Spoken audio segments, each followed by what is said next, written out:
Kerala story 2 സിനിമയുടെ trailer പുറത്തിറങ്ങിയതിന് പിന്നാലെ full ചർച്ച ആ സിനിമയെക്കുറിച്ചാണ്. അതിലെ ഒരു പെൺകുട്ടിയെ നിർബന്ധിച്ച് ബീഫ് കഴിപ്പിക്കുന്ന ഒരു സീനുണ്ട്. ഈ സീനിനെ വിമർശിച്ചാണ് പിന്നെ സോഷ്യൽ മീഡിയയിൽ ഫുൾ ചർച്ചകളും കമന്റുകളും എല്ലാം. മുഖ്യമന്ത്രി പിണറായി വിജയൻ പോലും ഇതിനെതിരെ രൂക്ഷ പ്രതികരണവുമായിട്ട് എത്തിയിരുന്നു.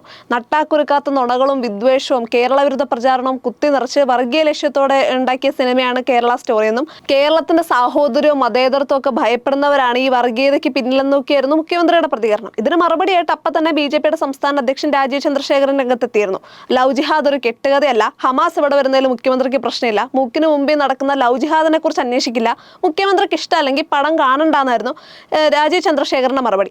ഇതിന് പിന്നാലെയാണ് വിദ്യാഭ്യാസ മന്ത്രി വി ശിവൻകുട്ടി ഈ വിഷയത്തിൽ ഒരു ഫേസ്ബുക്ക് പോസ്റ്റുമായിട്ട് എത്തിയത്.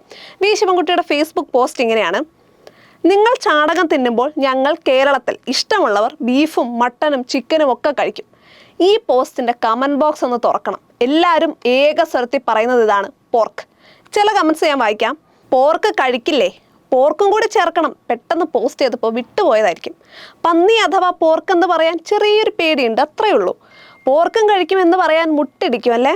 ബീഫും മട്ടണും ചിക്കനും മാത്രമല്ല മന്ത്രി സാർ, നല്ല പോർക്കും കഴിക്കുമെന്ന് പറയേ.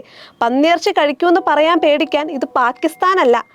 കുറച്ച് പോർക്ക് കൂടി ഇടയ്ക്ക് കഴിച്ചോ, നല്ലതാണ്. പന്നി ഒഴിവാക്കിയോ, അത് പറയാനൊരു മടി. പോർക്കും കൂടി ചേർത്ത് എഴുതി അങ്ങോട്ട് കാണിച്ചു കൊടുക്കും സാറേ.